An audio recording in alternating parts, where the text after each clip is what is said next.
Prepare-se para uma viagem que ninguém mais ousaria fazer. Até o Sol. Acima da camada protetora da nossa atmosfera, você ficaria exposto ao impacto total da radiação letal do Sol. O ultravioleta queimaria sua pele em segundos. Em seguida, viria o câncer de pele. Depois, a catarata. Suas mãos estariam quentes o bastante para derreter chumbo, mas na sombra seus pés sofreriam um congelamento profundo. Estamos indo para o coração superaquecido do nosso sistema solar.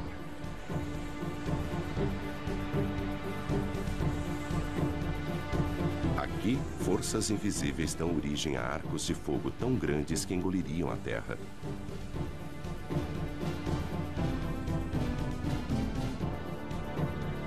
Onde explosões solares alvejam o espaço com jatos de energia pura. Se o nosso planeta Terra estivesse próximo de uma destas, seria vaporizado em segundos. Hastes de hidrogênio quente. Este prado vermelho é invisível para nós na Terra, onde ficamos ofuscados pelo brilho intenso que existe abaixo dele.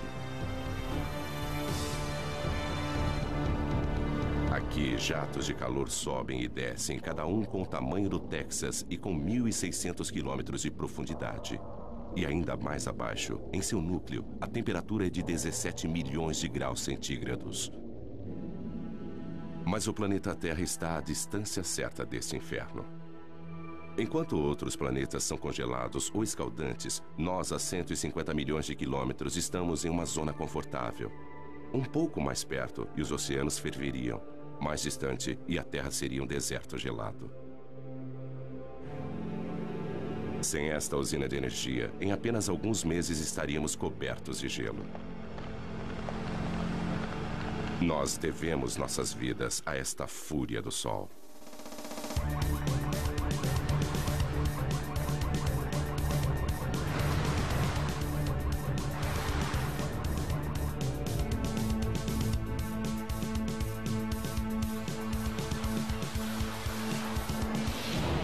Sol indomável.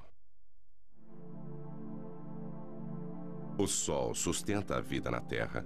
Seu calor dirige nosso clima, evaporando a água dos oceanos e movimentando-a através dos continentes. A chuva e a neve tornam os terrenos adequados para a vida. Mas o nosso Sol não é apenas calor, também é luz. O milagre das plantas é sua habilidade em usar a luz do Sol para crescer. E após crescerem, criam um outro milagre. Através da fotossíntese, as plantas convertem a água e dióxido de carbono em carboidratos, liberando oxigênio. Como as plantas, os animais também aproveitam a energia do Sol. O calor do corpo de todos os animais já foi luz solar. Sem este calor, criaturas como o crocodilo não teriam energia para digerir seus alimentos. Uma câmera de mapeamento térmico mostra as áreas quentes, as protuberâncias nas costas do crocodilo que desenvolveram-se para captar o calor do Sol. Eles absorvem o calor através da pele, que o transporta para a corrente sanguínea. Os alimentos apodreceriam no estômago frio de um crocodilo. Nós também gostamos de nos deitar ao sol. E quando fazemos isso, obtemos mais do que apenas um bronzeado. Nossa pele começa a produzir ingredientes para as vitaminas que precisamos para sobreviver, usando reações químicas que são desencadeadas pela energia da luz do Sol. Nós devemos nossas vidas a esta imensa usina de força natural. Ela utiliza como combustível o elemento mais simples do universo, hidrogênio, o gás mais leve que o ar, que antigamente era usado para sustentar o voo das aeronaves. 1937, 70 toneladas de hidrogênio impulsionam o Heidelberg sobre Nova Jersey. Mas ocorre uma faísca.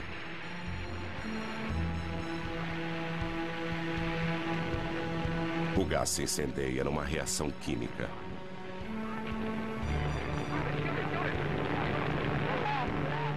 Mas o mesmo hidrogênio, através da fusão de uma reação nuclear como a do Sol, arrasaria Nova York.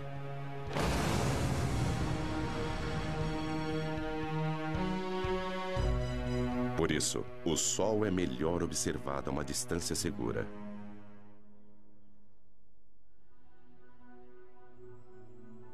Lago Big Bear Mountain, onde o ar frio e tranquilo não é afetado pelas ondas de calor.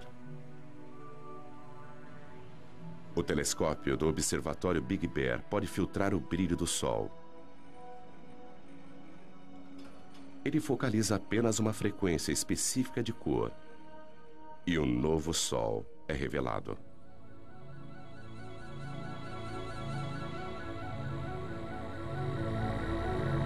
Deixando de ser um disco ofuscante e observando a luz emitida pelo hidrogênio quente, as características do Sol aparecem subitamente. Estas características refletem as variações do Sol, variações que, por sua vez, afetam a nossa Terra.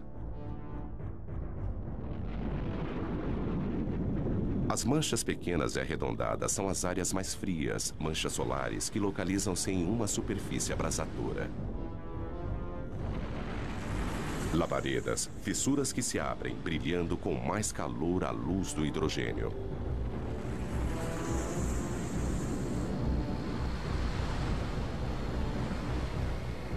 Estas manchas são algumas das áreas mais claras.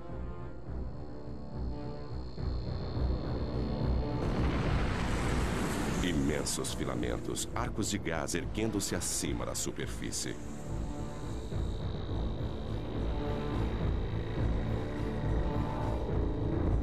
Vistos de frente, eles são as linhas escuras que serpenteiam sobre a superfície do Sol. Estas mesmas características, quando vistas contra a coroa, são chamadas de proeminências.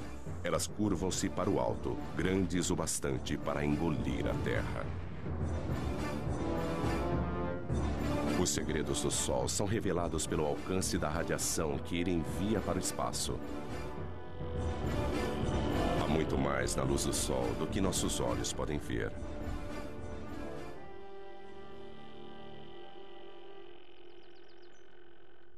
Graças à internet, ninguém precisa visitar um observatório para estudar o Sol. O professor e escritor Ken Lang trabalha na própria casa em Boston. Ele dedicou grande parte de sua carreira a pesquisar o que faz o Sol brilhar. O segredo está na capacidade do Sol de comprimir os átomos de hidrogênio com tamanha potência que eles se fundem, transformando-se em hélio. O Sol brilha por fusão nuclear. A fusão de 4 átomos de hidrogênio e 1 de hélio. Primeiro um átomo de hidrogênio funde-se a outro, depois mais um e um quarto. Mas o hélio pesa menos do que 4 átomos de hidrogênio que o formaram. Então a massa é menor do que a que você utilizou. Essa diferença na massa é a energia que alimenta o Sol. Alguns quilos de matéria transformam-se em energia em uma bomba H. Mas a cada segundo, o Sol libera a mesma energia de 1 milhão de bombas H. Apesar disso, existe uma força que impede que ele se fragmente. A gravidade. Ela é forte o bastante para manter o monstro nuclear sob controle.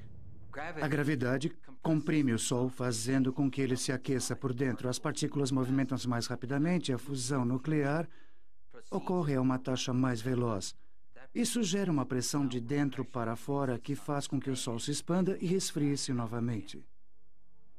Mas quando a fusão obriga o Sol a se expandir, a gravidade volta a agir.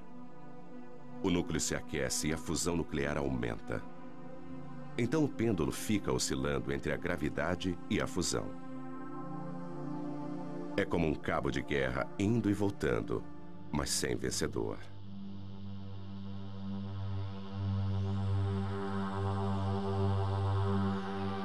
Tudo começou há 5 bilhões de anos, quando a gravidade agrupou uma nuvem de poeira cósmica. No núcleo, tornando-se mais denso e mais quente, o gás e a poeira fundiram-se. Cometas disparavam na direção do Sol recém-nascido. Hoje, o telescópio espacial Hubble observa o mesmo processo acontecendo em todo o céu.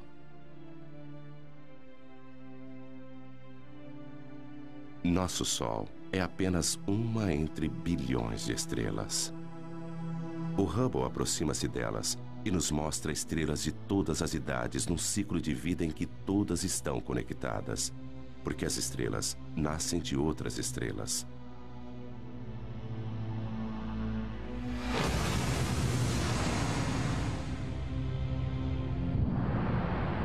Uma enorme estrela explode e enche o espaço com seus fragmentos. Os vestígios de sua morte unem-se aos destroços de inúmeras outras explosões. Estes resíduos vão se transformar nas sementes de novas estrelas. A nebulosa da Águia, o caldeirão da criação. Nuvens imensas de estrelas mortas há muito tempo. No seu interior, estrelas, planetas, talvez até mesmo vida, tudo isso esperando pela iminência do nascimento. Mas no gás e na poeira que formam a nebulosa de Orion, a gravidade já reuniu os destroços e deflagrou o fogo celeste. Novas estrelas com bilhões de anos para brilhar. Da história estelar universal, agora voltamos ao nosso Sol. O que se vê no Sol depende de como ele é observado. Além das cores visíveis, existem os raios-x invisíveis, raios ultravioleta, raios infravermelhos e ondas de rádio. As partes mais interessantes do Sol estão em comprimentos de ondas visíveis. Elas fornecem uma nova perspectiva. Da mesma forma que a sintonia de uma TV, cada novo comprimento de onda fornece uma nova imagem, uma vez que a maior parte desta radiação invisível é absorvida pela atmosfera. Nós lançamos satélites. 5, 4, 3, 2... Cabo Canaveral, dezembro, 1995. Espaçonave Atlas. O satélite Sorro paira no espaço em um ponto especial, a 1.600.000 quilômetros, onde a força gravitacional da Terra é tão forte quanto a do Sol. Este observador do Sol, alimentado pela energia solar, encontra-se equilibrado entre os dois. NASA, Centro Espacial Goddard. Os cientistas aqui estudam as imagens que o Sorro enviou para a Terra durante vários anos. Mas em 1998, o controle da missão perdeu estas imagens quando o Sorro girou em relação ao Sol e sua energia falhou. Tudo o que eles podiam fazer era aguardar e esperar que a espaçonave voltasse à posição de frente para o Sol. Lentamente, isso aconteceu. Imagens da galeria do Sorro. Se os nossos olhos pudessem ver a radiação ultravioleta, então a aparência do Sol seria mais ou menos esta.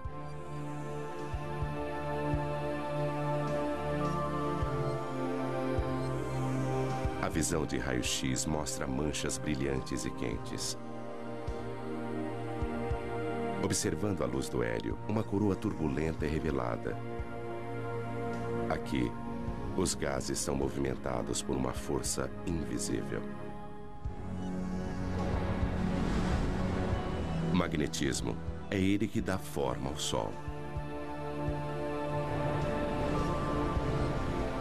Os padrões que nós observamos no Sol são os mesmos das linhas dos campos magnéticos em torno de um ímã na Terra. O magnetismo molda, dá forma e comprime tudo o que nós vemos no Sol. Ele energiza explosões potentes. Ele aquece a coroa solar. O magnetismo invisível governa o Sol. O Sol é tão quente que seus átomos de hidrogênio são desmembrados. O que sobra é o plasma, partículas escaldantes e eletricamente carregadas. E onde houver magnetismo, o plasma vai agitar-se. Aqui, nada fica estático. Este roda-moinho incontrolável é um furacão solar com 1.600 quilômetros de largura. E abaixo da superfície brilhante e visível, a convecção ergue gigantescas labaredas de plasma da fornalha sob pressão, mais abaixo.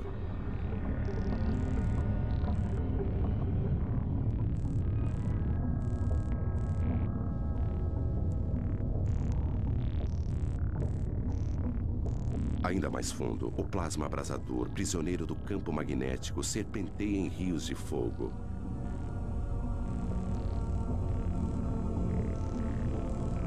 O Sol está em constante movimento.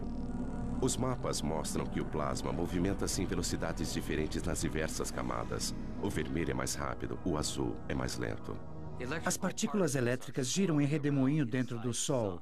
Mais depressa no Equador, mais lentamente nos polos. E essa diferença de movimento produz o magnetismo do Sol. Isso pode ser estudado com o telescópio McMath.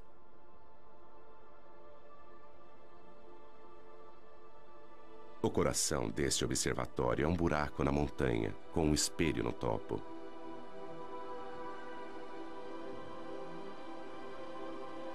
Don Jennings veio aqui para estudar o magnetismo do Sol. Apesar dele jamais alcançar a Terra, isso não vai impedi-lo.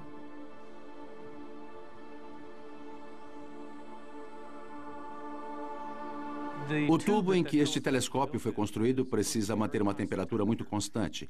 E, então, construindo dentro da montanha é como tê-lo dentro de uma caverna. O ar dentro do tubo não é tão turbulento e fornece uma imagem muito mais nítida.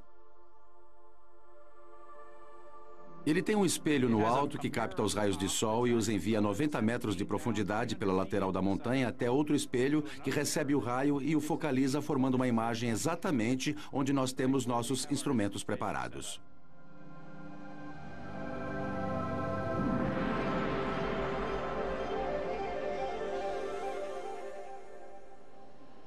É possível ver uma grande mancha solar. E o mais incrível para mim é aquela mancha solar ali atrás. São duas manchas solares desta vez e não uma só. E como estamos planejando mapeá-las? Alinhe a fenda ali e deslize para... Don e Pedro Sada são mapeadores de campos magnéticos. É um trabalho duro. A paisagem e as manchas solares mudam constantemente. Manchas solares são áreas em que o campo magnético é muito forte e a atividade na superfície solar é muito intensa. E nós queremos estudar a estrutura dos campos magnéticos na região das manchas solares e também observar como elas mudam de hora em hora, de um dia para o outro. Para estudar o objeto mais quente do nosso sistema solar, eles precisam ir para o outro extremo de temperatura.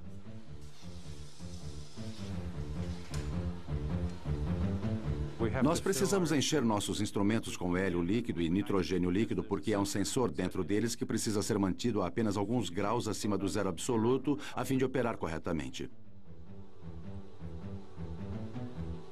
O que se vê aqui é um pouco do hélio saindo e formando vapor d'água no ar. Mas não se trata só de fumaça e espelhos. Há muita ciência séria acontecendo por aqui. Don e Pedro não podem medir diretamente o magnetismo do Sol, mas conseguem ver seus efeitos. O sensor congelado vai observar a radiação infravermelha do Sol e calcular as mínimas variações em sua cor. E agora está tudo pronto. Don, você pode instalar os filtros enquanto eu coloco a agulha no lugar, por favor? Ok. Campos magnéticos fortes alteram a coloração de algumas das luzes do Sol. Don e Pedro sabem qual deveria ser a cor, e observando o quanto ela mudou, eles podem mapear a força do magnetismo em torno de uma mancha solar. Ok, Don, eu vou focalizar a câmera para nós podermos ver melhor a mancha solar. Ok, faça isso. Eles criaram uma imagem de como o magnetismo se comporta em torno das manchas solares. O campo magnético proveniente daquela mancha solar é quase como uma fonte que eleva-se no centro, muito concentrado, e depois se espalha. E geralmente as manchas solares ocorrem em pares, ou talvez mais. E o campo magnético é proveniente de uma das manchas, talvez como no Polo Norte, de um ímã, e passa para outra mancha, que seria o Polo Sul. Dentro do imenso ímã do Sol existem estes outros ímãs. O plasma do Sol rastreia as linhas de campos magnéticos entre os polos norte e sul.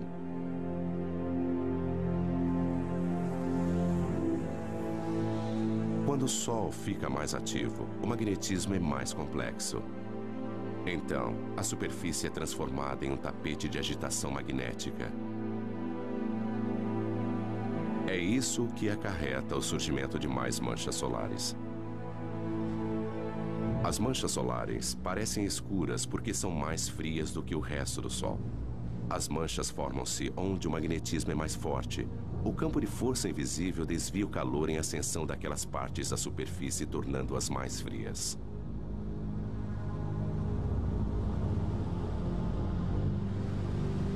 Se você pudesse entrar no centro de uma mancha solar, veria que ela apresenta uma ligeira depressão.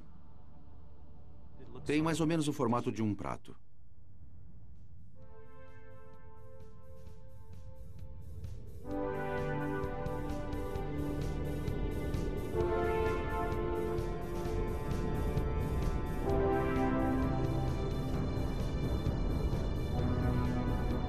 As linhas do campo magnético do Sol estendem-se para o espaço.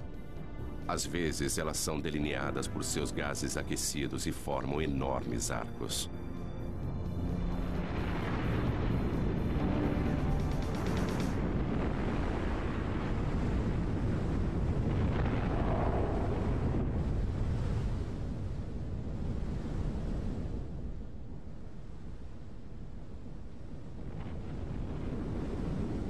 Estas são as proeminências.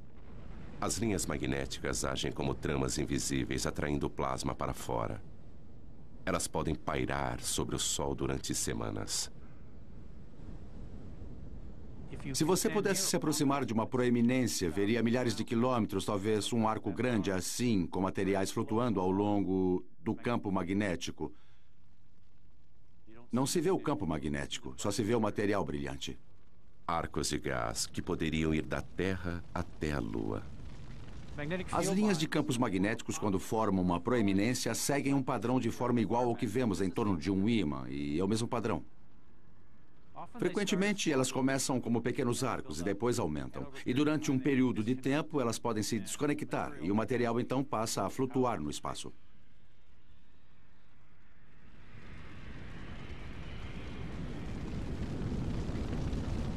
Um imenso estilingue solar lança longe milhões de toneladas de partículas.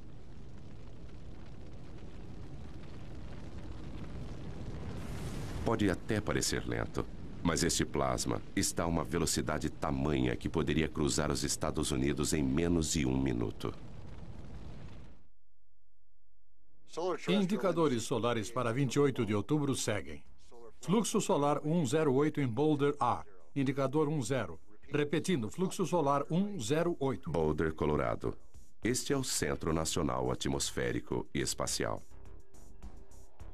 No Centro de Operações Atmosféricas do NOAA, nós monitoramos 24 horas por dia e 7 dias por semana. O indicador Boulder K0 100 horas UT em 29 de outubro era 3. Repito, Hoje, 3. Courtney Williamson é o meteorologista do centro. Outras pessoas pesquisam e mapeiam as atividades do Sol. Uma das nossas preocupações é a atividade explosiva do Sol. A atividade solar vai estar baixa. Estas áreas mais claras são áreas de campos magnéticos muito fortes. E às vezes estes campos magnéticos tornam-se muito carregados. Quando isso acontece, eles precisam liberar energia e fazem isso na forma de uma explosão solar. 8 minutos após uma explosão, a Terra é bombardeada por raios X e ultravioleta que causam pane nas telecomunicações. 1984, toda a comunicação entre o avião presidencial e o controle de terra foi interrompida. Quando o presidente e a senhora Reagan desembarcaram na China, o comandante em chefe do exército norte-americano já estava sem contato há várias horas. Não havia nada que ninguém pudesse fazer a respeito. Até as comunicações por satélites foram afetadas. Em uma tempestade solar, raios de energia incineram a parte mais alta da atmosfera da Terra. O ar rarefeito se expande, trazendo para baixo satélites que normalmente estariam orbitando mais acima. Mas as explosões não são o único resultado. As proeminências podem parecer com arcos brilhantes na coroa do Sol. Mas quando vistas de frente, elas aparecem como faixas escuras e finas. E recebe um nome diferente: filamentos. As faixas escuras são os filamentos. Eles localizam-se na parte mais alta da atmosfera solar e às vezes são lançados pelo Sol. Quando isso acontece, eles seguem um vento solar e propagam-se na direção da Terra. O vento solar é um jato de partículas carregadas emitidas pelo Sol.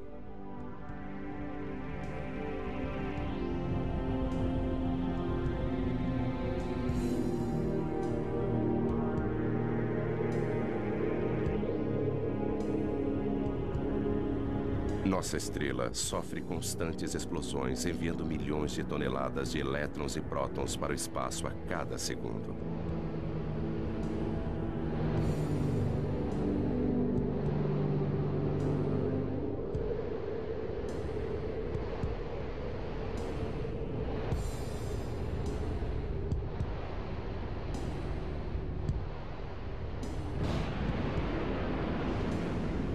Nossa primeira pista para a existência deste vento surgiu há algumas décadas com os cometas.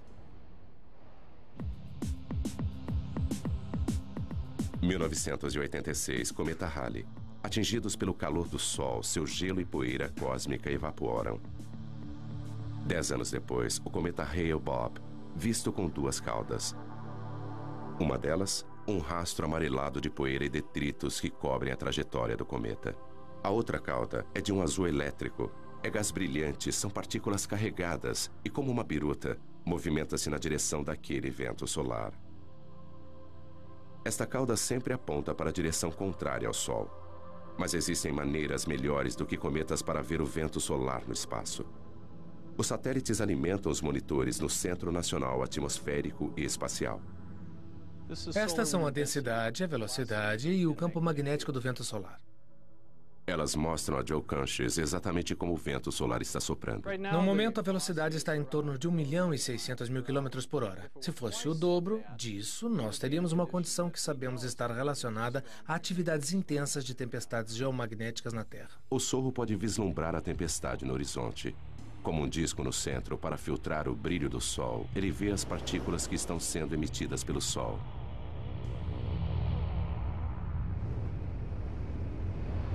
Elas atingem o sensor da câmera e faiscam.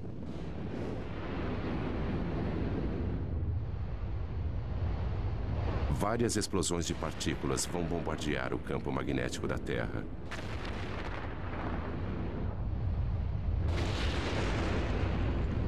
Isso tem um preço, às vezes com consequências devastadoras para o planeta.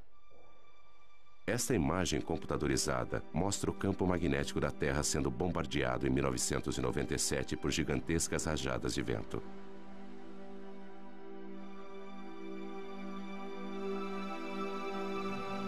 O campo magnético normalmente calmo, mostrado aqui em cinza, sacode violentamente conforme as ondas de partículas o atingem.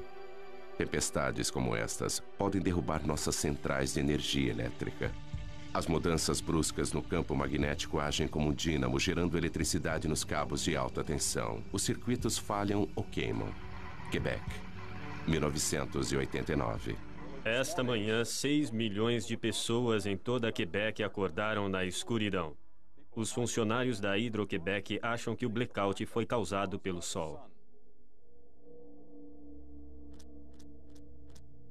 Escuridão em Montreal. Mas luzes para o resto da América do Norte.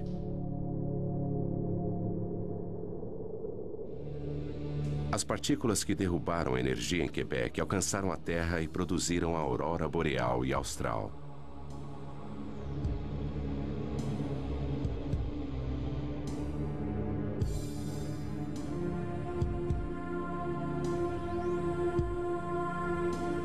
Elétrons em alta velocidade jorram pelas linhas de campos magnéticos da Terra. Como a eletricidade que faz brilhar uma lâmpada de neon, eles colidem com o oxigênio da nossa atmosfera. E brilham.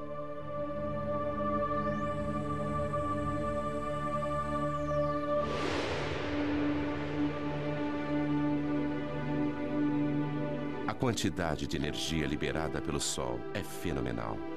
Se nós pudéssemos, de alguma forma, armazenar toda a energia que atinge a Terra em um único dia, ela seria suficiente para suprir a necessidade de energia do mundo inteiro durante 30 anos.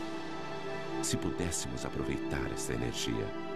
Quando se trata de energia solar, Dave Reeves sabe que é preciso pensar grande. Barstow, Califórnia. Bem, estamos na maior usina de energia solar do mundo. Dave tem mais de 1 milhão de metros quadrados de refletores. Nós produzimos energia suficiente aqui, na média, para cerca de 50 mil casas. Em seus gigantescos campos na Califórnia, apesar de não cultivar nada, ele ainda consegue ter uma colheita.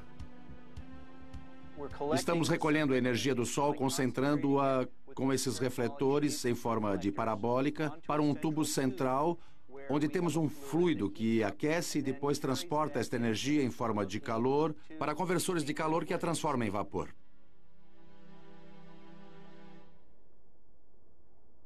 O fluido dentro do tubo é óleo, aquecido pelo calor do sol. Mais quente do que chumbo derretido, cada metro quadrado de refletores capta energia suficiente para alimentar 5 aparelhos de TV.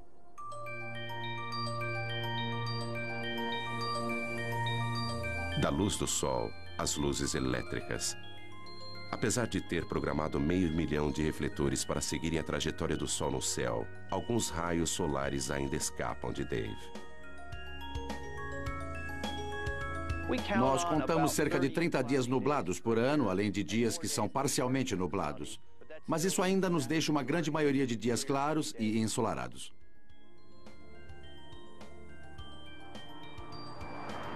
A energia solar jamais vai fornecer toda a nossa eletricidade. Mas por que tentar captar a energia de uma estrela a 150 milhões de quilômetros de nós? Algumas pessoas querem uma estrela um pouco mais próxima.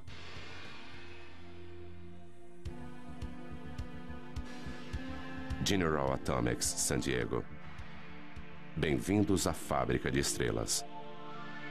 É aqui que eles se atrevem a fundir átomos.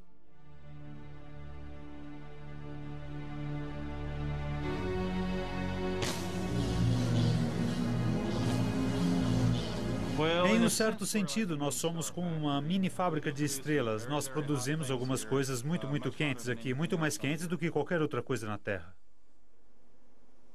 Rick Lee vai entrar na pequena câmara, onde os cientistas estão tentando produzir uma estrela na Terra.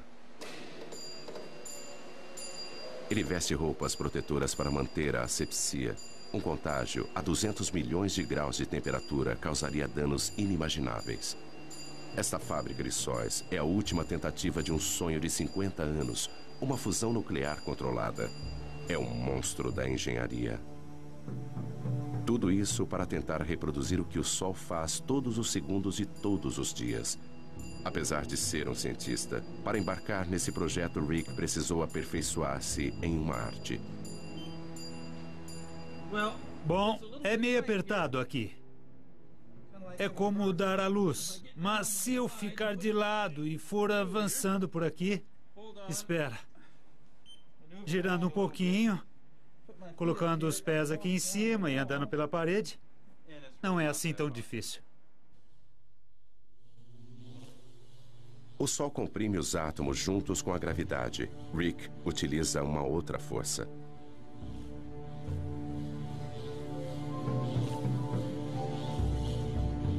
Usaremos campos magnéticos muito fortes para comprimir estas partículas. Tempo suficiente para se fundirem. Até podemos pensar nisso como uma garrafa magnética. Eles começam injetando uma pequena quantidade de gás no anel. Eles usam eletricidade para separar seus elétrons e transformá-los em plasma carregado eletricamente. Então ele pode ser movimentado através do magnetismo. Vai encher quase até aqui. E depois nós vamos ligar os eletroímãs lá fora que vão produzir campos magnéticos para comprimir o plasma quente até esse tamanho, onde a parte mais quente, a parte mais densa, ficará assim do tamanho da minha cabeça. Mas apreender o plasma com magnetismo já foi comparado a segurar gelatina com elásticos. Atualmente, eles só conseguem manter a fusão por alguns segundos. É incrivelmente sedutor criar um sol na Terra, porque o combustível, hidrogênio pesado, é barato. É uma variedade de hidrogênio que ocorre naturalmente na água do mar. Controlando a fusão, esta seria uma fonte barata de energia para as gerações futuras. Eclipse no Caribe. Uma coincidência cósmica. A Lua está com o tamanho e a distância perfeitas para encobrir o disco brilhante do Sol. Somente quando o Sol estiver completamente eclipsado é que será seguro retirar esses óculos especiais. Então, será possível observar a camada externa e secreta do Sol, a coroa. Apesar de estar 3/4 encoberto, ainda é dia claro.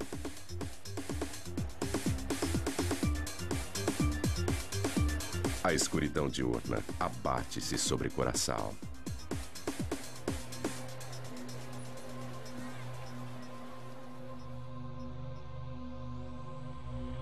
A lua devora as últimas porções do sol.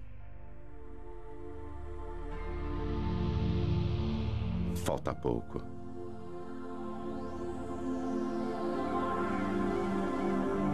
Agora, com o brilho encoberto, a coroa, a camada externa branca e brilhante do sol, está visível.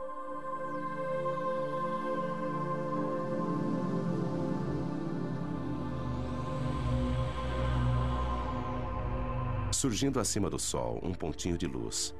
E mais um a sudoeste. São Júpiter e Vênus.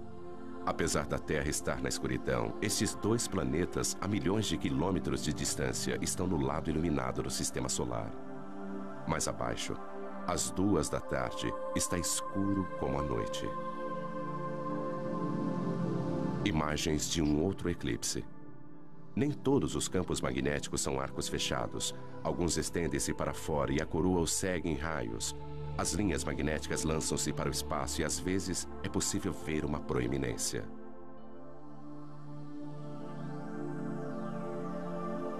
Do lado direito, uma coluna de gás aparece além da borda da Lua. Uma espiral rosada vista a olho nu apenas durante o eclipse.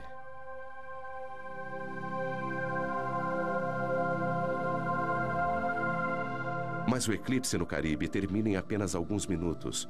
É como um anel de diamante, quando os primeiros raios do Sol incidem sobre os vales da Lua. Os cientistas gostariam de ver a coroa todos os dias, mas os eclipses são raros e difíceis de acompanhar. Então eles os produzem. Há 70 anos, neste belo observatório francês, eles tiveram a ideia de colocar um pequeno disco na frente do telescópio a fim de criar um eclipse mesmo com o Sol brilhando.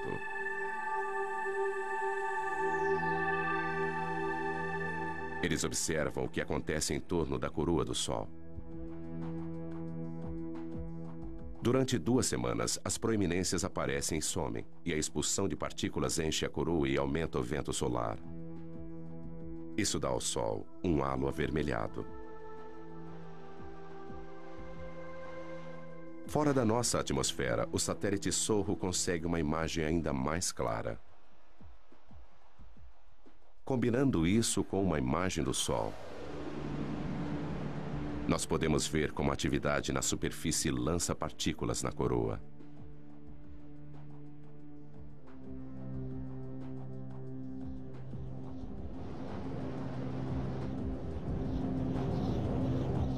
Mas a radiação e os ventos não são as únicas coisas que o Sol emite.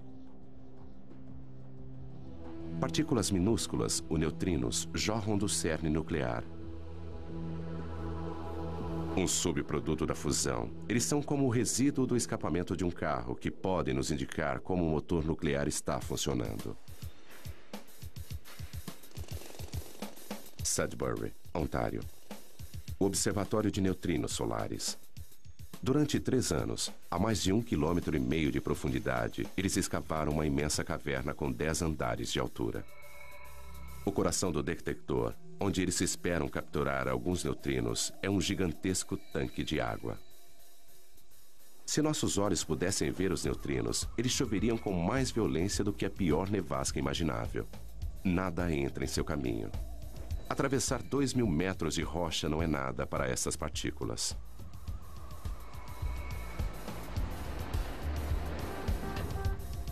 Esta experiência requer o equivalente a 300 milhões de dólares em água pesada. Eles não podem comprá-la, então pediram emprestado. Lá se vão mais de 6 milhões de dólares pelo ralo. Eles usam a água pesada porque ela produz um pequeno flash quando é atingida por um neutrino. E este flash é o que eles estão buscando. Fusões nucleares diferentes produzem tipos diferentes de neutrinos. O tipo de neutrino e sua quantidade são fortes indicadores do tipo de reação que está acontecendo. Nenhum outro experimento pode nos contar tanto a respeito do núcleo do Sol. Existem cerca de 100 bilhões de neutrinos passando através da ponta do meu dedo a cada segundo. Mesmo assim, com 1.000 toneladas de água pesada, o melhor meio para detectar neutrinos no nosso detector só acontece uma vez por hora, de um neutrino produzir um flash de luz que nós podemos observar. Descendo, no nosso caso, a uma profundidade de 2.000 metros, nós temos um grande paredão de rocha para evitar que os raios cósmicos atinjam o nosso detector. Assim, se colocássemos o detector na superfície da Terra, ele brilharia como a aurora boreal.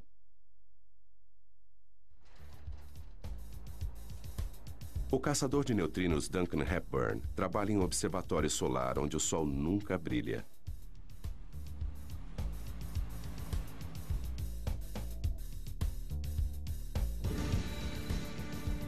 Mas além de desvendar os segredos do núcleo do Sol, este experimento também vai nos contar a respeito dos próprios neutrinos. Com este conhecimento, estaremos no caminho para saber o destino final do cosmos. O observatório de neutrinos precisa ser um lugar extremamente limpo. Tudo no mundo é radioativo, em certo grau, em níveis baixos. E a nossa defesa é manter o lugar extremamente limpo para que não caia nenhuma poeira no detector. Este laboratório subterrâneo é mais limpo do que uma sala de cirurgia. Duncan precisa se higienizar. Todo mundo que entra toma um banho. O mecanismo básico para detectar um neutrino ele vem do Sol, através de nossa Terra, para dentro da água pesada. Água pesada, mas os átomos de hidrogênio desta água têm um nêutron extra. Esse nêutron é o alvo. Quando é atingido por um neutrino, uma partícula de alta velocidade é liberada. Pense nisso como um jogo de bilhar e de repente nós veríamos uma bola correndo muito rápido. Ele produz um cone de luz azul. Portanto, em torno do tanque de água pesada, colocamos 10.000 sensores de luz que estão sintonizados para captar esta luz azul e contar sua incidência.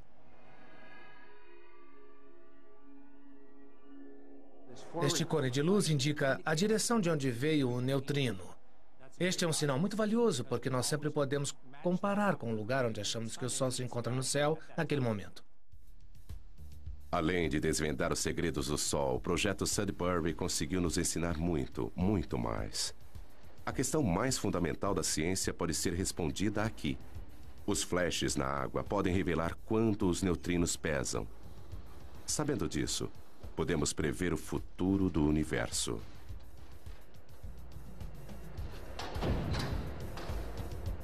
Existem mais neutrinos do que qualquer outro tipo de partícula no universo. Se eles possuírem uma massa, mesmo que minúscula, isso pode influenciar a atual expansão que está acontecendo desde o Big Bang e talvez até gerar um Big Crunch há bilhões de anos no futuro. Mas qualquer que seja o fim do universo, a morte da nossa estrela acontecerá bem antes.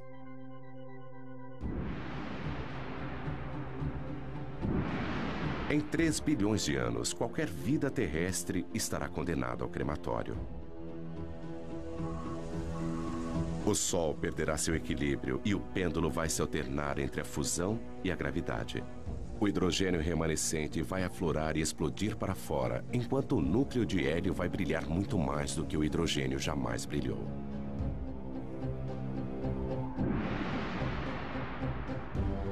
Com a expansão do Sol, os planetas mais próximos serão incinerados. As calotas de gelo de Marte derreterão.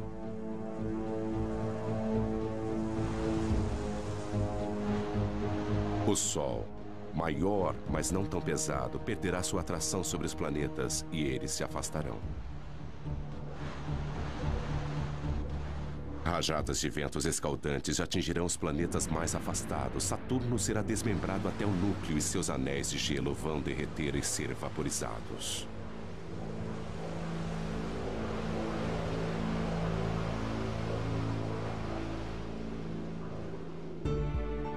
Antigo gigante, Júpiter agora parece modesto, encoberto por sua lua Europa, cuja calota de gelo derreteu e transformou-se em oceanos. O sistema solar está irreconhecível. O Sol consome a si mesmo agora, tornando-se uma anã branca, alimentando-se das cinzas elementares das fusões anteriores. Em sua fase final, ele lança imensos jatos de poeira cósmica e os resíduos de sua morte alcançam muito além de seus antigos planetas. A ampulheta esgotou-se para o sistema solar. O Sol, que nutria e proporcionava vida para seus filhos, agora os devora. E ele lança suas cinzas ao vento cósmico para que sejam reunidas em nuvens e depois formar novas estrelas, novos planetas e talvez nova vida.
Informa um redemoinho.